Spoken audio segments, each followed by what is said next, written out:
fact that this girl could just take these things from my business and just use them for her own. All of that hard work. And for someone just to take it just felt like it was really unfair. Hi, well, I have a very juicy story for you today. Today we're going to talk about my experiences with somebody who has copied my entire business. And when we say copy entire, I mean literally copying the branding, the illustrations, the assets, the languaging, and the lessons I've learned from it so that you never have this happen to you. Hey, I'm Lisa, and if you're new here, I'm a private tutoring business owner. I own Lisa Study Guides, where we have 50 tutors on our amazing team, and we serve over 200 students privately. And I have Tutor Boss, where I help other tutoring business owners kickstart and scale their tutoring businesses. So give me a follow on this channel if you'd like to hear more about my journey behind the scenes of running these two businesses. So the first person who actually alerted me to the fact that one of my past tutors had started her own tutoring company and basically copied what we do at LSG was one of the girls on my team. And man, when I found out, I was so mad. I was fuming, and look, all I'm gonna say is when I'm mad, your girl is mad. Yeah, you don't want to see me when I'm pissed off. I'm sure my partner can confirm that for you. Anyways, so I know I'm all smiley now. It's because I've gotten over it. But yeah, I was really, really mad. And so when I went out and checked out what she did and what she'd done on her website, you know, it's fine if she had gone off and started her own tutoring company, which actually it wasn't fine because we needed to add that into the contract, and I'll talk about that in the next step. But what really, really irritated me is the fact that she had basically completely ripped off my entire site, copied the assets, so copied all our colors, used the same style of illustrations, and even copied the languaging, so the way that the marketing speak was written. So look, I think if you go on and you start your own business because you want to solve problems, that's completely fine and commendable. But what really irritated me and annoyed me and just really pulled me apart was the fact that this girl could just take these things from my business and just use them for her own. Even that in itself isn't really the problem. I think I was just really broken inside to think that I went into all this effort of actually figuring out which colors would work well for my company, the psychology behind it, my rationale behind it, which colors work together well, and actually testing and implementing and doing all of that hard work. And for someone just to take it just felt like it was really unfair. In a very similar sense, talking about the illustrations and the marketing, just having someone just rip that entirely off you just really sucks. I'm sure you can already understand what it feels like, right? And so the first lesson that I learned here is that when you create contracts, make sure in your contracts that there is a non-compete agreement. So I didn't used to have this agreement because I thought, oh, whatever, like I'm a small business, it doesn't really matter. But the point is, all businesses need to start off somewhere. And by the time your business is big enough, you're no longer thinking about contracts because you have a million other things to think about and a million other problems that you need to solve.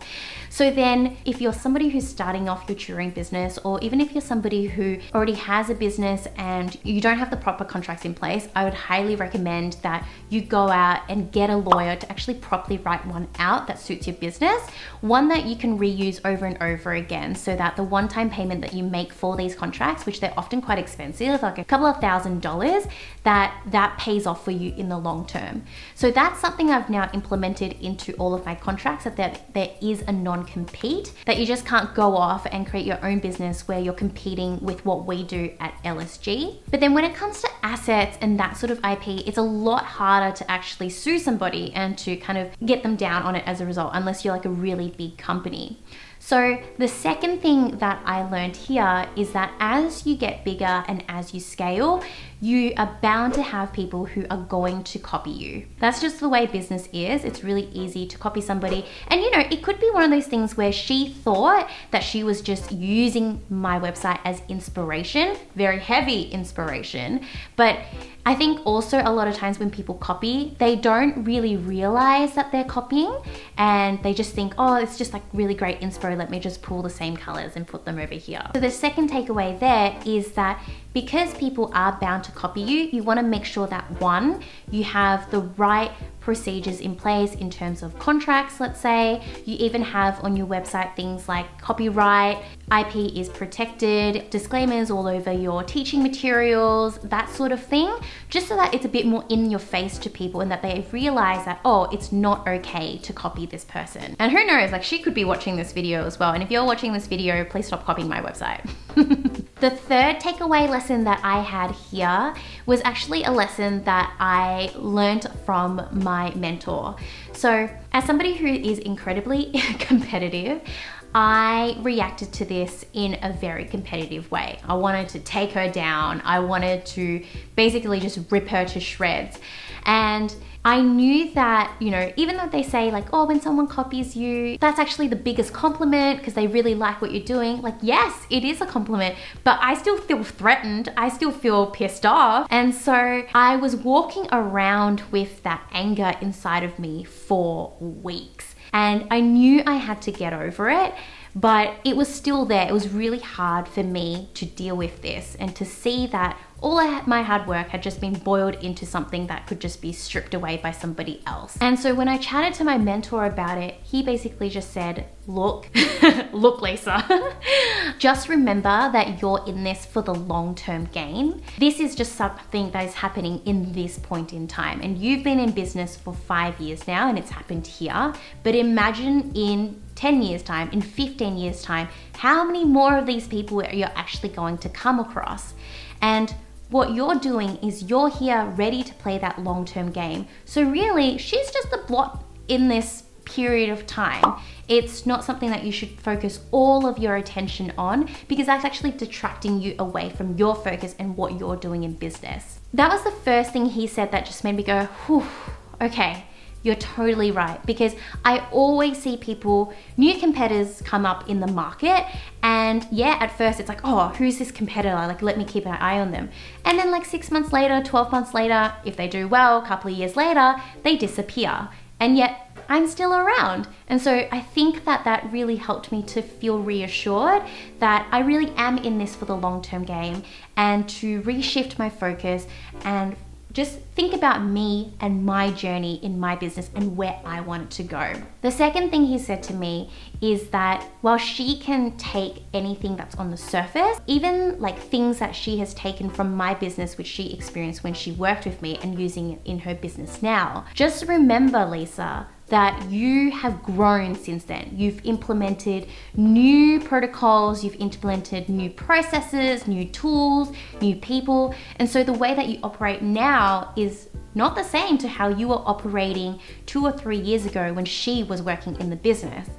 And so that was also another mind-blowing moment where I thought, yeah, you're totally right. Like, at least when she's copying just the colors and the branding, she's not copying what's really essential in my business at the very least, which is how we do things behind the scenes. That's what I think really separates us from a lot of other private tutoring businesses. And yeah, you know, branding is still important and color and all that, and we're gonna continue to work hard on making us an even stronger presence in the market and for us to be recognized for what we do here. And so if I just focus on that, I think over time more people will realize, hang on a minute, like this girl, like what is she doing just copying these guys over here? I know that she could have copied all the things that we did in the past, but she can't possibly be copying what we do now, and we're doing things a lot better now. And the third pointer here is that when it comes to business, even at one point in time when, and this could be you too, where you see a competitor and they look like they're doing something very similar to you, just remember that like in a year's time, in 2 years' time, your trajectory will look very different. And I know this because when I started business, I started off with a couple of competitors where we didn't really have an idea on, you know, our target audience, the way that we wanted to build out our businesses. But now, having worked through what we've worked through a few years later, I can look at this guy over here who I saw as an initial competitor. We're still in competition because we're in the same market, but he's gone off in a completely different direction than how I've gone want in my business. So that kind of links back to that idea of the long-term game and really just focusing on yourself. So I wanted to share this with you because I think knowing these things and even just talking it through in this video, I think has really helped me self-reflect and realize, yeah, like I feel okay about this now. Am I still gonna get pissed every time I think about her? Yeah, I am. And that's just because of the way I am.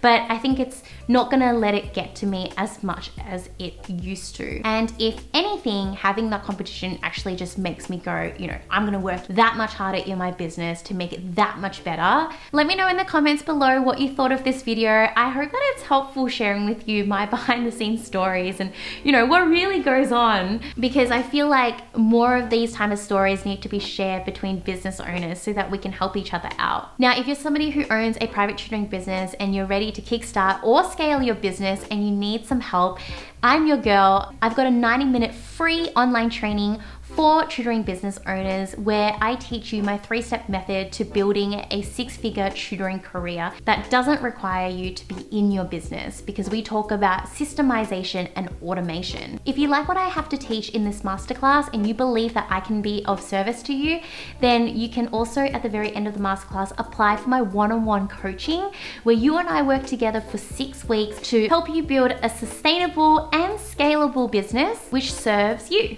If you have any questions as well about my one-on-one coaching, feel free to DM me. I'm at Lisa Tran. I don't have many spots left, and otherwise I will see you guys next week. Make sure you subscribe if you haven't already. Bye!